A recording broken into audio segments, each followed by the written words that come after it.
no evening show last night because of so many events means we got so much news to get to here on the morning show. Oh, yeah.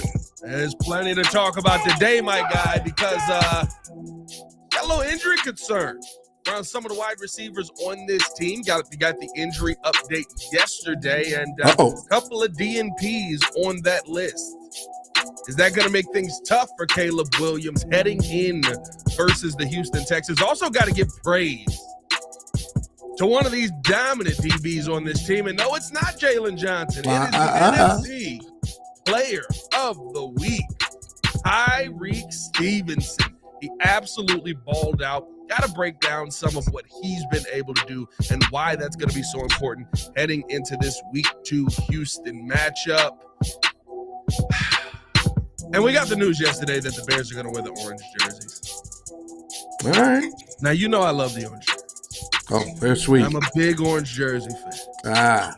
But I do not like the win percentage in the orange jersey. So we got to talk about that as well. All that and more in today's episode of The Morning Breeze. It's 9/12/2024. I know it's early, but this bottle of Odunze looks real good. Oh. Let's get it.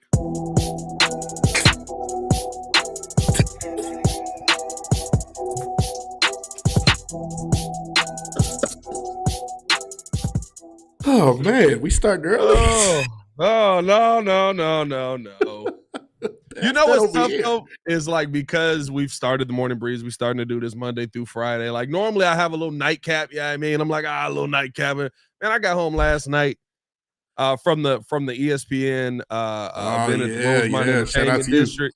Yep. And I was looking at the bottle and I was like, it's a shot right there. I'll go to bed. No shot. Be like Cap. There was no shot. I was like, I'm going to go to bed. Just gave Duce a free sponsorship like Muggs didn't already know about Duce. You sure did. Shout out to Duce, man. Y'all want to rock with us. We always looking for a yak sponsor on this channel. Let's get it. Hey, man, what's going on, my guy? How you feeling this morning? Oh, man, feeling good, feeling great. It is a meaty morning, man. I got a lot of them. Hey, I'm just saying, football is back again. We got a Thursday game. We got football again, baby. It is. It's so nice when the season starts, but then like usually about this time, about week 2 is when I start to go, oh man, there's only 15 more of these. Yep. It's when I start to count down. Like I'm so at week 1, I'm like, here we go. Oh, it's football back. We back in the building, baby. They can't stop us. And then like week 2, I'm like, there's only 15. Oh man. Yeah. We spend all season talking about this team, talking about football, talking about getting ready for football, and then like it's blink of an eye. Now, if you make the playoffs, we got plenty more weeks of this thing. So here we go. Come on, Chicago Bears. We need you to do us a favor, man. Hey, before we get into the video, man, appreciate y'all tuning in and showing love. Need y'all to do us a favor real quick. Go ahead and come on. Push the button. Come on. Push the button. Come on, push the button. Yeah, come on, push the button. You heard what she said. Y'all heard what Sue Young said. Push the goddamn button. Let's start it off here, my guy, because the Chicago Bears injury report was released yesterday, and we'll get another update on that today. But when it came down to the Bears being able, or Bears, players that are on that list, and some of the concerns that you have, I mean, the two names that scream at you are Odunze and Keenan Allen, both being on that list, both DNP. Now, we did get a little bit of an update on that list that Odunze, and this was per Brad Biggs. Unfortunately, I wasn't able to get up there yesterday. A lot of running. But per Brad Biggs, Odunze has been downgraded to day-to-day, so you do feel a little bit better about that. So maybe he is able to go out there and play on Sunday with day-to-day. Maybe he gets limited in practice today and he's able to fight back. He said, Coach Eberflus says wide receiver Odunze is day-to-day. Keenan Allen will get a day of rest today. So they're not saying that they have worsened the injuries. They're not saying that things haven't gone as planned, but he said to clarify, Odunze will also not practice and be in practice today. It was a day in full pads. But when you hear that and you know the matchups that we have in Houston, does that raise a little bit of a hold on before we just jumping in here? Shout out to the chat in the building. Rodney Walker in this mug. Ollie the Cuz with a Ollie the Cuz. Morning breezy nation. Oh, it's a breezy morning. Breezy just feels like a little chilly. Yeah, I don't know. Are we doing breezy? I feel like breezy's like. Feel like that's breezy right there. That was breezy. Yeah, I mean, brisk morning, shall we say. Hockey in this mug, Ebony Sales in this mug, Manny-O in this mug, man. Shout out to y'all, man. Appreciate y'all tuning in, showing love. Midway Monsters in the building. Jay Grizz. Shout out Nova. But does that raise some concerns for you from the wide receiver perspective? And if you can turn your mic down just a little bit. You're breathing like Shannon Sharp right now. Yeah, just a little bit to the left. Just a little bit to the left. Yeah. All right. Yeah, I'm gonna make sure these people know that I got a woman. Hey, dog. Hey, that was a wild day yesterday. Let me make sure. All right. Does it sound better? Maybe I need to push it away from me. There you go. That's better. That's better. Right. Better. Okay. Let's do it. Okay. Now, you know what? That's wild, first of all. But the fact that, we have two of the receivers that we mentioned are going to be pivotal this year already going down with injury day to day, probably somewhat of a concern because we already talked about the offense that Houston's going to be putting out there with Nico Collins, Tank Dell, Stephon Diggs, Dalton Schultz, I believe, might be injured for them. But, I mean, they got the array of receivers on their team that are ready to go. And so, we would hope that we can match that. With Odunze, we already heard Matt Eberflus talk about that, it might not be as serious as we thought with the grade 1 MCL sprain because it's now considered day-to-day rather than week-to-week. So maybe that's a pain tolerance thing. Maybe Rome himself wants to get out there. He did practice the other day. Of course, with Keenan Allen, I told you before, I feel like he's a pro's pro. I think that's just something that he's just going to have to manage. He's probably been through that before with the pain tolerance. So I feel like with rest, he's going to be ready to go as well. So I'm not too concerned that at least we'll have at the very least, I'll say 2 of our 3 receivers out there, DJ and Keenan at the least, and possibly maybe even how Tennessee brought out what's his name, D-Hop. D-Hop, yeah. A few plays, maybe we might see that with Rome, where he's maybe a decoy, or maybe a few passes get thrown to him, and then he sits out the game. So maybe there's like a percentage of plays that Rome plays in this game just to kind of get his feet wet. But yeah, it is a concern, man. We got to make sure that we're ready to go for this game, man. It's important. And that's the thing, like to me, when I look at where this team is at right now, wide receiver wise, and I think it's twofold, right? One, I am concerned because the situation that you created for Caleb feels like it's starting to wane a little bit. But on the flip side of that, on the other side of that, you do still have DJ Moore on this team. You are able to add back in Tyler Scott, who I think is a solid piece, who I think had a good rapport with Caleb Williams. You do still have the ability to put Cole Kmet on the field for more than 48% of the snaps. Right. Yeah. Gerald Everett is still on this team. You have DeAndre Swift. There's still a team here that feels like a team that can still do some good things, especially if Caleb Williams is the accurate passer that we've come to know that he can be. So I think when you take all that into account, yes, it's to me, there's big concern, especially going up against this Texans defense. I mean, you got a defense with names all over the place. You got Danielle Hunter, who has been an absolute Bears wrecker in his career. Yeah. I think in 8 games, he's got 7.5 sacks versus the Chicago Bears.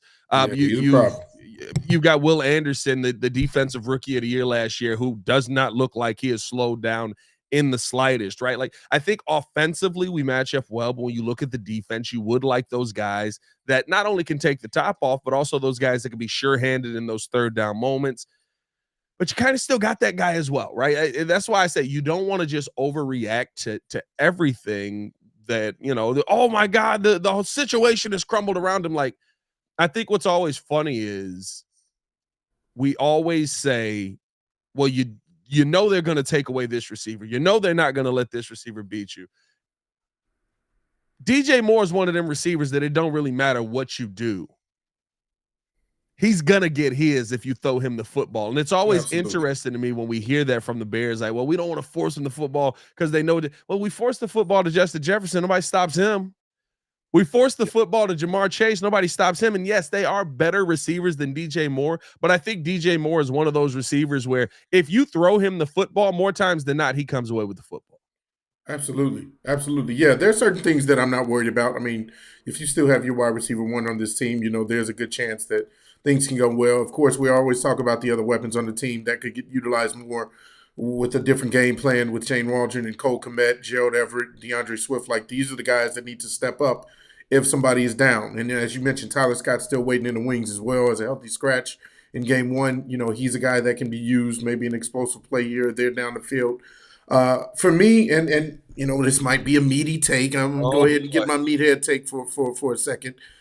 Caleb Williams didn't have a whole bunch of weapons at USC, and you saw what he still did. Like, he had what? He had Jordan Addison his Heisman year, and I think that was about it. And then he had Jerry Rice's son, Brendan Rice, his second year, and I think that was about it. Like, there's a few people that he had, so he's not used to having talent all around him. We saw that clearly, in college, and so maybe that's something that he's not worried about himself because, hey, I've only worked with a few options in my career already, so I'm used to this. This is not the Justin Fields thing where Justin came from a program where you had the best receivers, the best line, the best defense, the best everything at Ohio State, and so maybe this is something that won't get in Caleb's head, is that he can kind of deal with the situation as it is. Right now, and just still go out there and perform. Yeah, 100%. By the way, over 100 in the chat.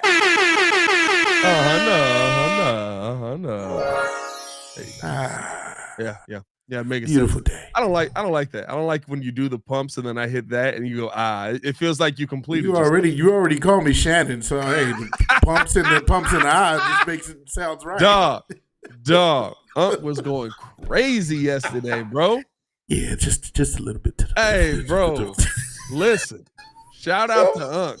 That's a veteran move when you know the. Shout out to Unc and whoever Michelle is. Hey, listen. I ain't gonna lie to you. I was sitting there, Terrell. Never mind. I'm not gonna say that. Hey, all I'm gonna say is when T.O. quote tweeted and said, "Hey, Shorty sound familiar." I literally was like, "Oh."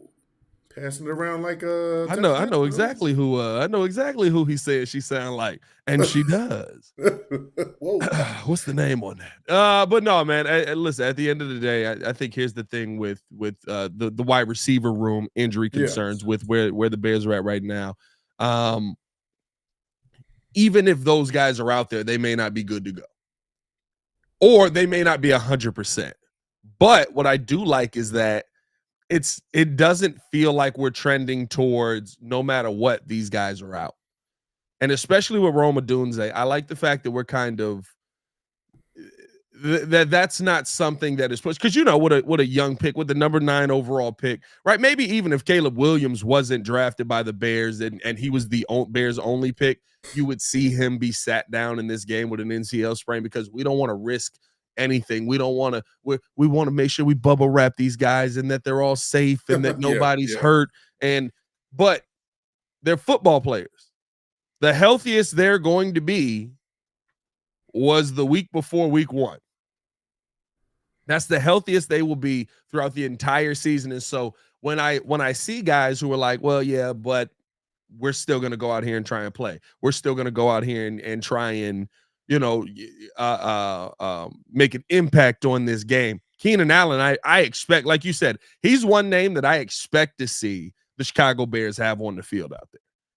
Just because of how I know he goes about his business. I know everybody's like, well, Keenan Allen's been a guy who's always hurt. Yes, he comes up with something, but more times than not, he's playing through something on the field than the times where he's sitting there not on the field.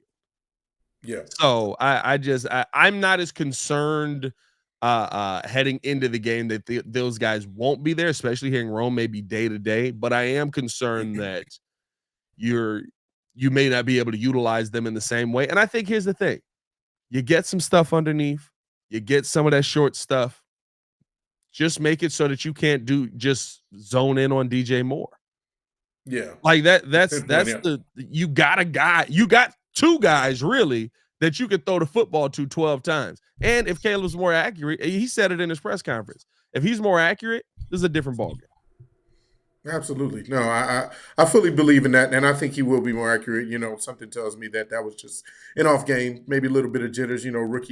Rookie playing his first game of his entire career. So we'll see with that. I do got to see a couple names on here. If we're going over the overall injury report, Yep. DeMarcus Walker didn't practice, injury with the foot.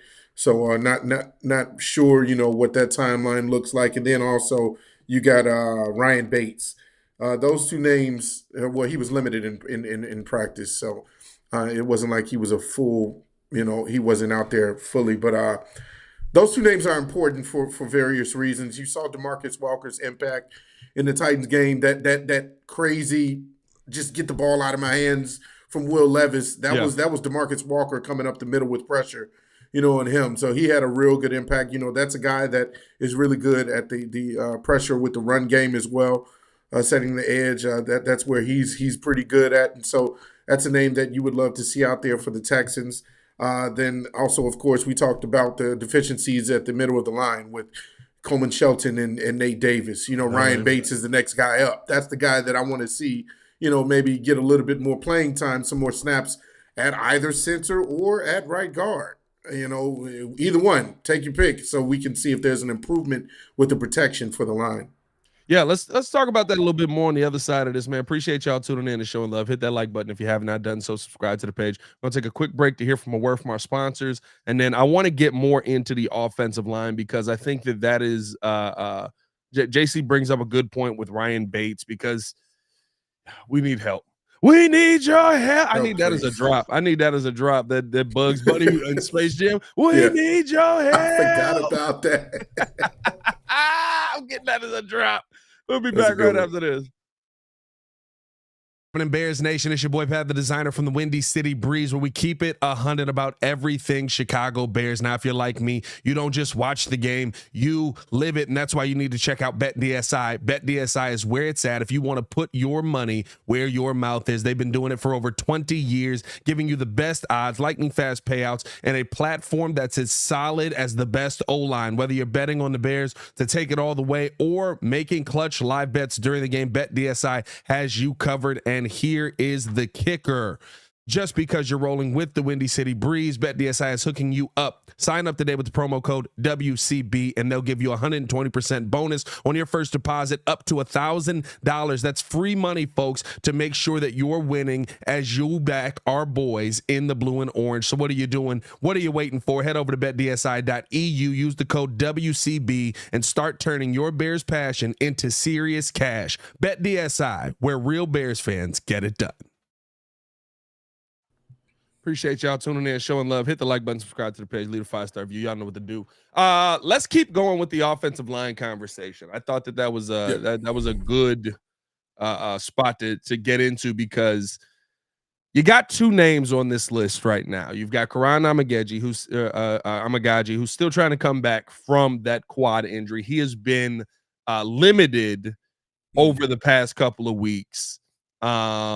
But has slowly tried to work himself back into the mix. Ryan Poles talked about him before the season started, said he's not going to be competing for anything in the future. Or this season, he's more competing in the future, I should say. And then you got Ryan Bates, who is dealing with two things. He's dealing with the shoulder and an elbow. He is limited today. But I think you got to find a way to try and get him in there. Right, you got to find a way to try and work him in there. Yesterday was a full padded practice, so that means that the Nate Davis probably got a good bulk of the snaps in that full padded practice. To me, that experiment's done. I get it; it's week one, but when even in week one, right, you want to make this change, and we asked Matt Eberflus about this up at Hallis, right, and when do you want to have this line solidified? Is this a competition? He did say the right guard competition is open. So that means that Ryan Bates is competing at right guard to win that job. What are we competing for? Are we expecting Nate Davis to all of a sudden go, oh my God, are you telling me I could lose my job? I'm going to start giving 210% worth of effort. Yeah. Like, I don't see that being the fix that maybe they think. Maybe they feel like they're trying to light a fire under Nate Davis. They're trying to get that energy up for him. I just don't think that's going to be the fix that you think it is. And to me, when people show you who they are, you got to believe. Oh, absolutely, 100%. You know, and he's shown who he has been. Like you even mentioned when we first got him, you know, the previous coach mentioned, hey, you know, Nate Davis is Nate Davis. You know, there's a certain reputation that he has already built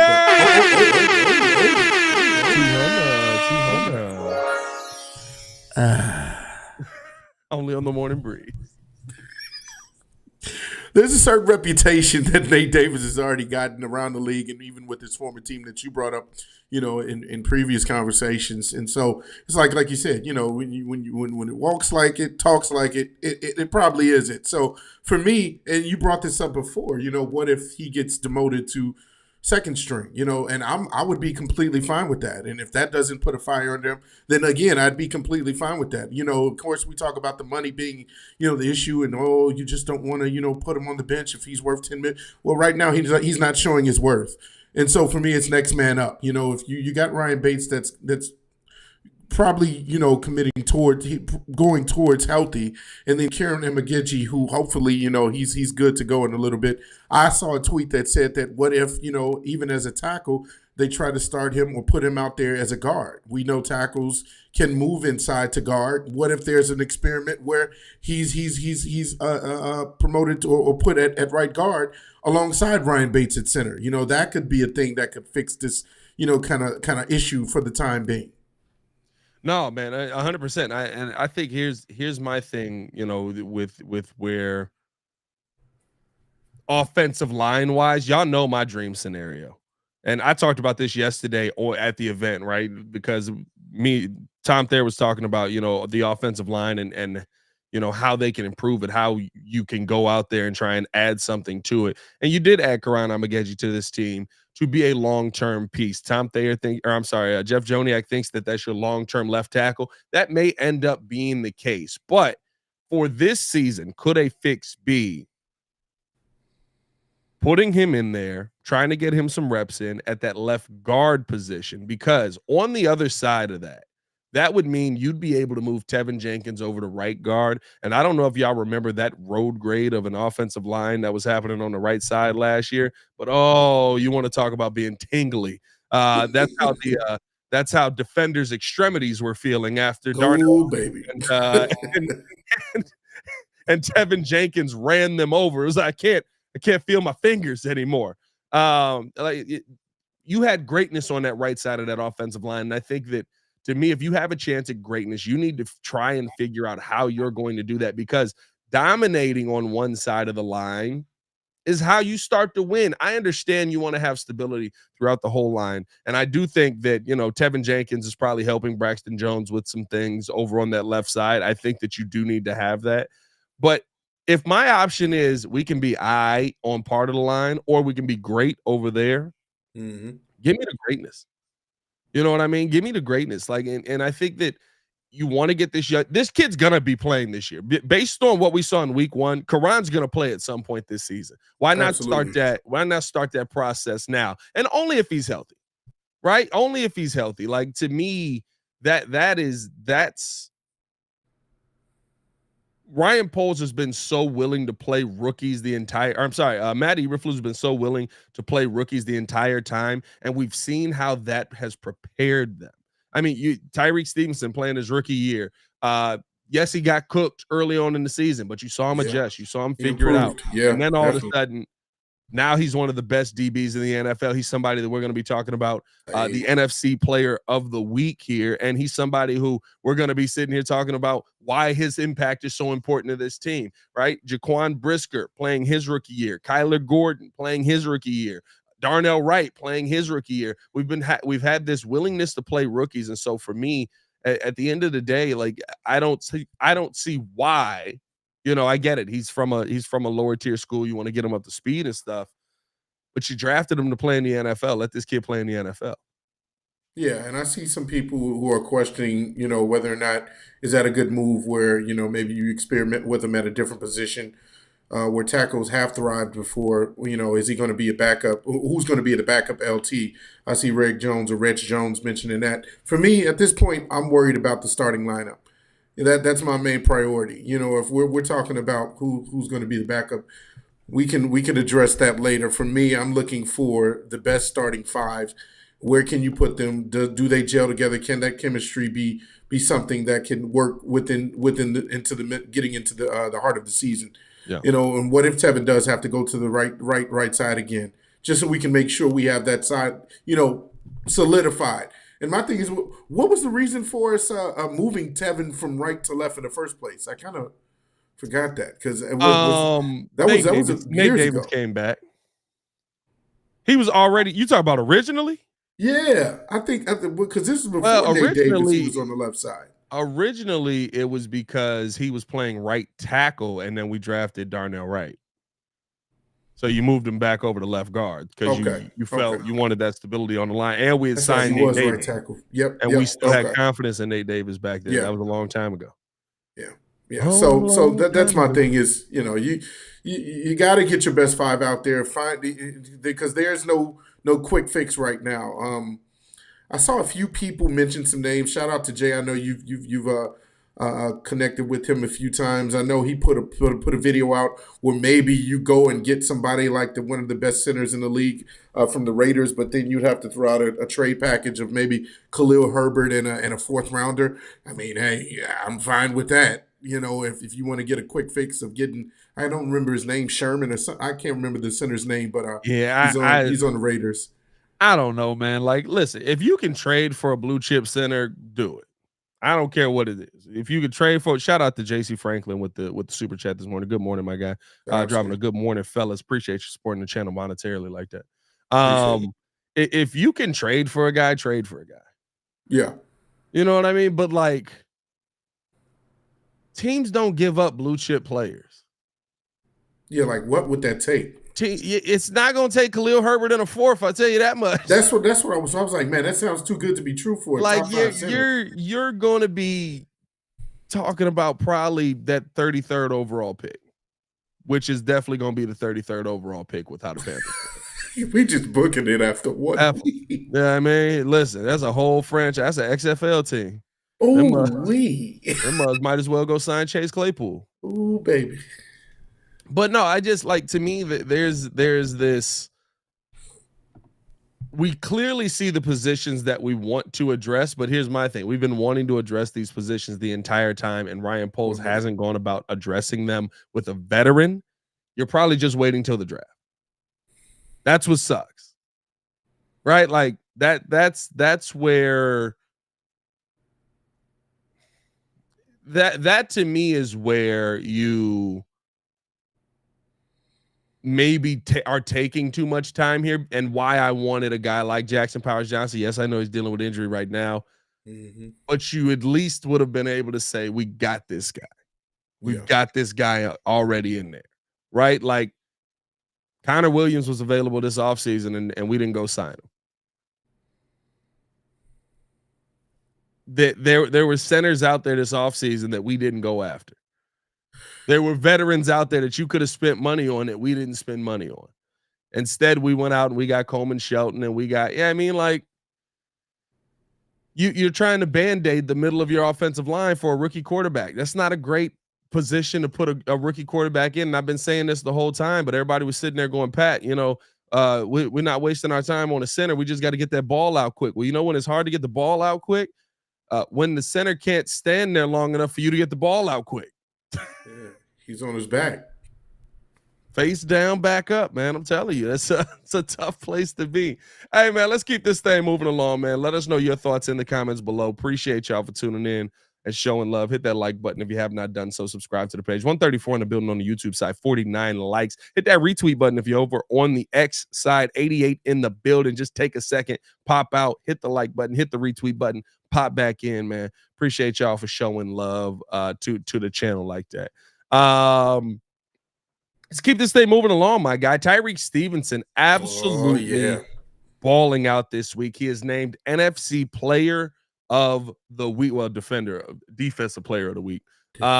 This is the second time I believe that he has won this award in his 2 years in the NFL. And not only that, but like the Chicago Bears defense as a whole, Tyrique Stevenson being a big part of it. I mean, they grade out essentially as one of the best defenses in the NFL, if not the best defense in the NFL. It depends on where you look at your grades from, kind of mixes it up there. But when you see already Defensive Player of the Week, gets a pick six, game sealing pick six, wins the game. Great job on PBUs, great job on coverage, one of the best coverage corners out there in the first Sunday of the season. Where's the confidence level just in what Tyrique Stevenson is, knowing that he's going to be the other guy that gets targeted 90% of the time, probably? Well, I mean, you mentioned it. This guy is picking up right where he left off. Last year in week 17, he was the Defensive Player of the Week. So he's literally picking up where he left off. You know, this is a guy who gained confidence week after week. He started off rough, had a few issues with penalties in the beginning of his rookie year, cleaned that up, played a little bit more cleaner, played a little bit more better, but was still kept his aggression, still kept his ability to get past breakups, get a few interceptions. And so you saw the potential. But I mean, this year, as I've mentioned before, I feel like he's going to be one of the more impactful players because of the opportunity he's going to get with Jalen Johnson not being thrown at almost at all. When a quarterback looks to the left, like you said, and sees JJ there, he's like, I'm good on that side. All right, what we got with Tyrique? Okay, well, maybe Tyrique is somebody we can take advantage of. Well, no, not really, because he's going to step up and be essentially a cornerback one type as well. And that's what you're seeing with the performance that he had.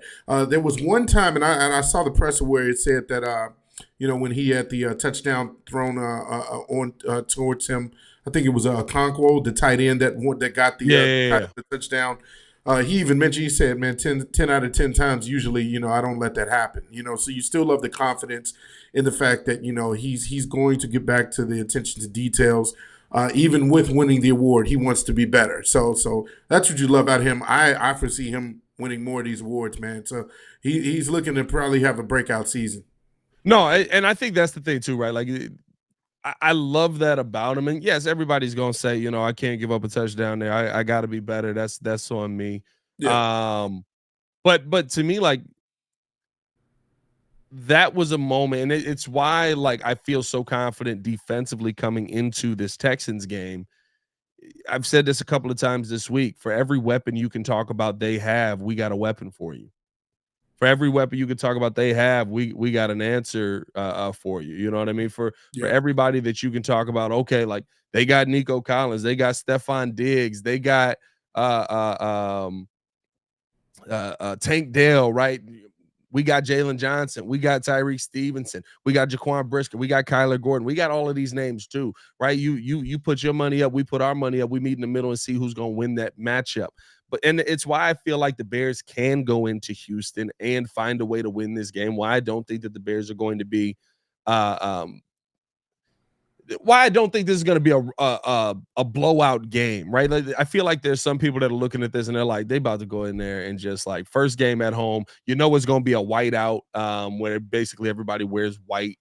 The energy in there is going to be buzzing just like it was here at Soldier Field, first home game of the season.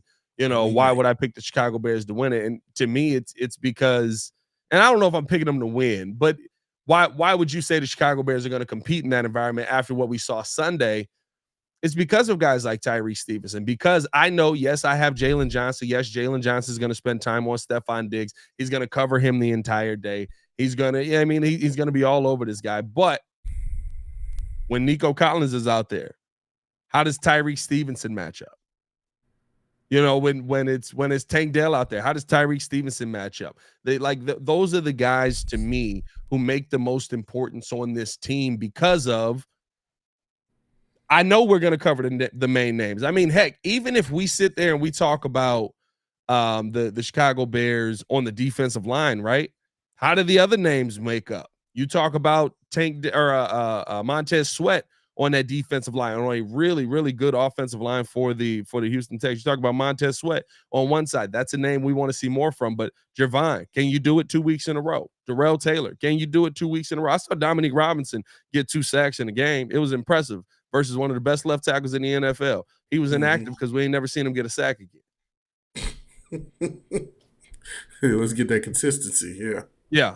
It's just, I think for me, that's kind of where I'm at with what's coming up this Sunday and why I am excited to see kind of where this Bears team is going to be able to improve their game over the next couple of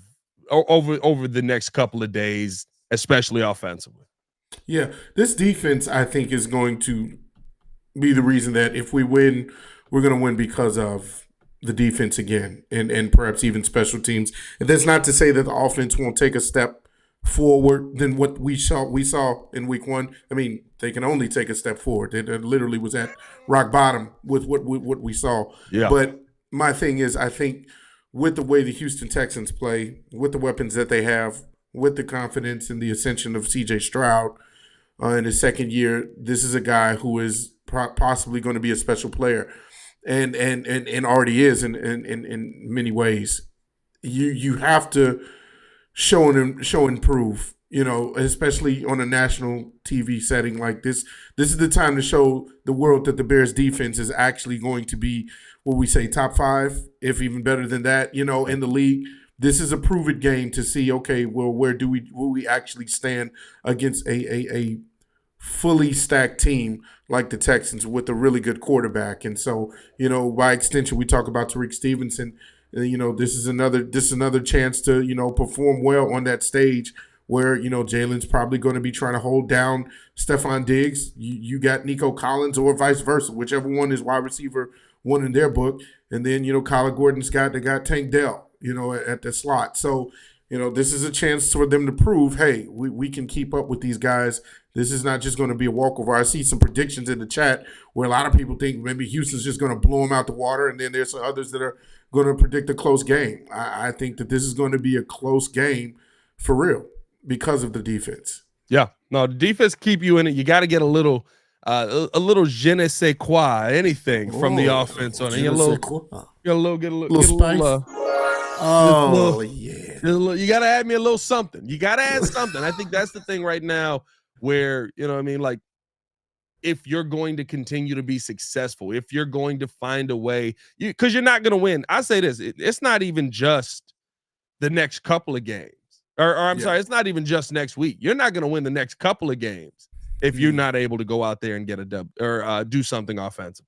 That's a good You're going to be in trouble over the next couple of games if you're not able to go out there and do something offensively. So, excuse me. I think to me, right, like the best thing that this Bears offense can do, and Caleb talked about it, right, is just execute the small plays, and that can turn into the big ones. We all noticed the deep shot to Keenan Allen that he wasn't able to get into Keenan's hands that could have been a touchdown. That play would have been a big play. Yeah. What we don't notice is, right, the third down plays where, some of them are drawn up a little bit deep, but maybe you got to hit that underneath route. Or Shane Waldron, hey, maybe scheme in an underneath route. You know what I mean? Let's not Luke Getsy this thing. Please don't. Scheme in somebody coming on and out underneath. You know what I mean? Like scheme in things that where you always have that safety blanket. And the thing I'm going to be watching for most is how does Luke Getsy adjust from week 1 to week 2? Caleb's got to be more accurate, but that's not really an adjustment.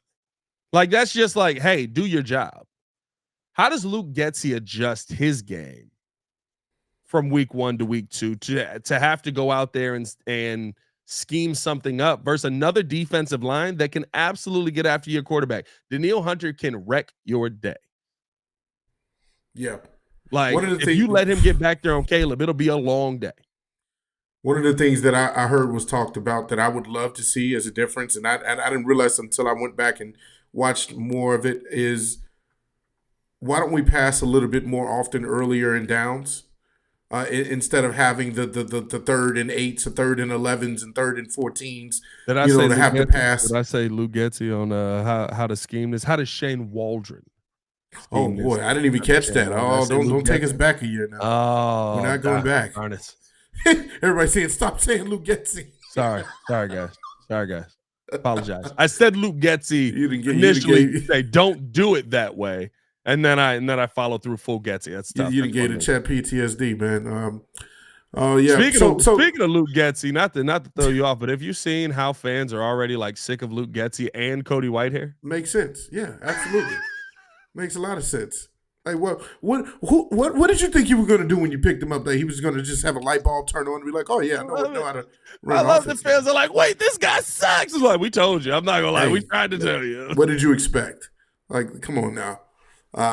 But no, that's one of the things that I want to see is maybe pass earlier on downs, first, second down, to get Caleb a little bit more comfortable than giving it off to the running back. If the running game is not working, we're not picking up 4 to 5 to 6 yards a pop.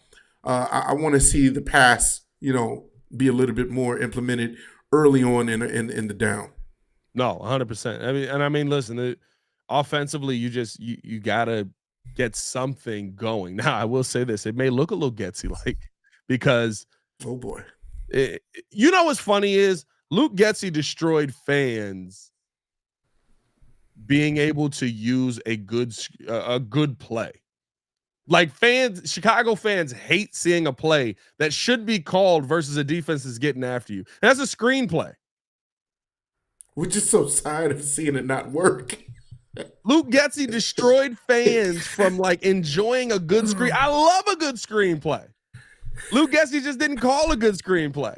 So like everyone's traumatized. Like everybody on Sunday is like, why are we throwing screens? And I'm like, because Javondre Sweat's right in Caleb's face. That's the answer. That's the actual play you want to see them run. Throw it down the field. You can't just throw it down the field. He doesn't have time to do that. Like, why? I hope that they score so that the team can come back and we see what Caleb's made of. Sorry, that was just kid. Kid and Crimson. Such a weird take. Such a weird take, man. Oh my God. Yeah. But no, like it's so funny to me that like this play in football that is literally designed for exactly what we went through. Fans were like, I'm sick of it. I don't want to see it.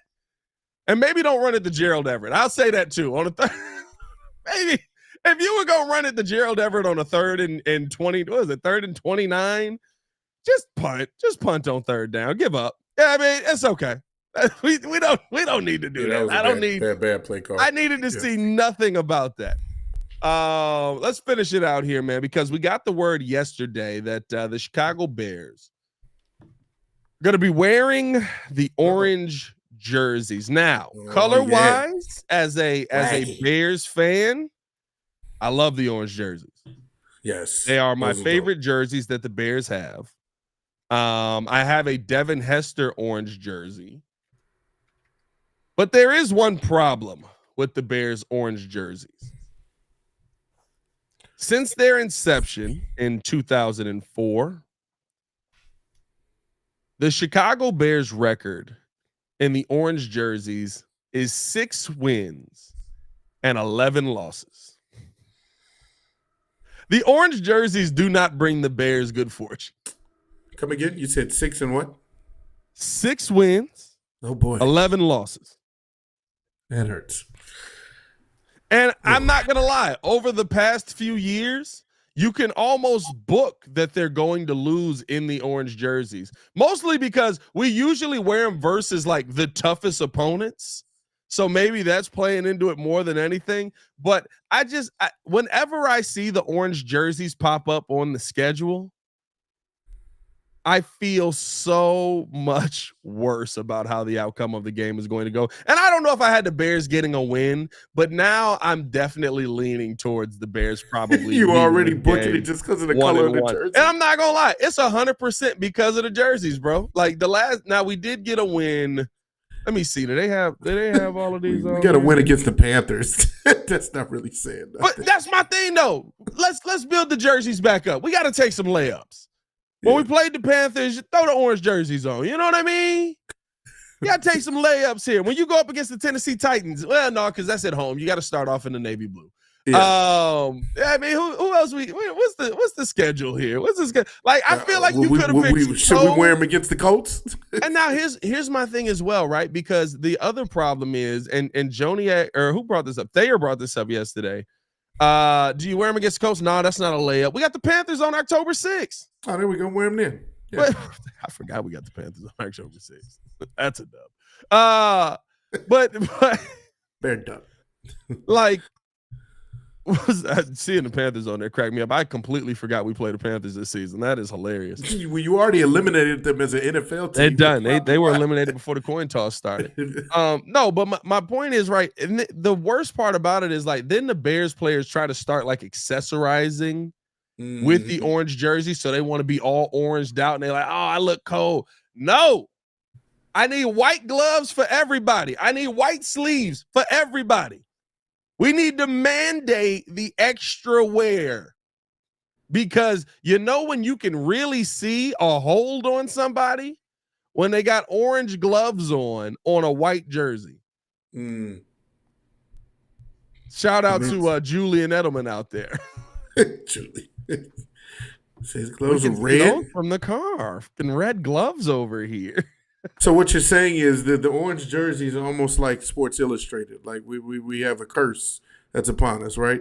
You know that like the cover athlete or the cover athlete on Madden or more whatever. Madden, more of a Madden issue. Madden, well, I guess thought it was Sports Illustrated. Too. It did destroy Javi Baez and Tim Anderson. Yeah, it's like you're automatically setting yourself up to lose. I don't know. Hey man, all I know is if we're gonna lose in style. You know what I'm saying? No. Just win. No, winning style. I'm talking crazy. Now the part that's tough, and I think here's the thing. This is why you got to come up with the part that's tough. Is you knew they were going to wear an alternate jersey because our away colors are white, so you can't wear white. So you got to wear a different color. I understand why they're wearing the orange jerseys, but maybe like do that 1950s joint. Yeah, I mean, do just something else, or bring back. Remember the one we had where it was like the stripes, like we had the blue, like the Michigan Wolverines helmet. Yeah, bring that one back. I ain't seen that one. Right. Hold on, I didn't really. You wasn't fooling with that one. I don't know. That reminded me too much of Michigan Wolverines. Like I thought that was all right. It was all right. I see a lot of the people in the chat. I'm rocking with the white on white. If you bring that white out, Uni. Well, you can't do that on the away game. I'm just saying. I would love to get that going. Where is that jersey? See, that's in a white. It was trash to me. That's in a white jersey too. Give me this one. Yeah, I mean, why don't we bring this one back? This was a solid jersey. Actually, this was a solid jersey. I was messing with this. This was for the 100 year. Like, can we can't unretire this? Yeah, I mean, hold on. Give me a second. Got to upload here. That file. Okay, no, yeah, I didn't mind that. That's solid. That's solid. Yeah, I mean, I think we went to the playoffs in those jerseys. Yeah, we did. That was the year. Bring those back, man. As long as it's not this. What's happening? What is going on? No. What's going on there? I mean, he looked like he was naked on the field. I did not like it. I was not a fan. Got that skin tone. I'm just saying, dog. You might have to retire the orange jersey. But here's the other thing. Here's the flip side of it. Does Caleb Williams break the orange jersey curse right away? You're dang right.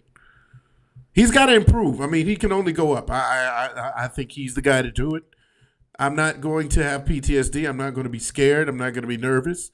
We've seen this tape before, you know, of the hype around a player, and then he doesn't live up to expectation. I think Caleb's going to break that on Sunday night in front of national audience, away at Houston. Let's go. I don't have a little bet. Yeah, well, you know, I'm just trying to make sure I get hype, you know. We'll have that in the studio tonight. Hey, man, we appreciate y'all tuning in, showing love. Hit that like button, subscribe to the page, leave a 5-star review. Y'all know what to do. We're going to get up out of here, man. We'll be back tonight at 6, reacting to, of course, I'll be up at practice today. So reacting to what we see at practice. They don't really show us much at practice. And reacting to media. But appreciate you guys for tuning in, showing love for Mr. Media himself, Jordan JC. It's your boy Pat the designer, back at it again. Y'all stay safe out there, Chicago. Bear down. One love. Peace. Yeah. So I'm just saying, I think Nightcap is going to be hilarious with Ocho and Unc. Oh, did you not see? They already did it. They already did it? Oh, he did it that night. Oh, I'm about to be on that. I'm about to watch that right now. Dog, what a great episode that is, bro. I'm going to tell you this right now.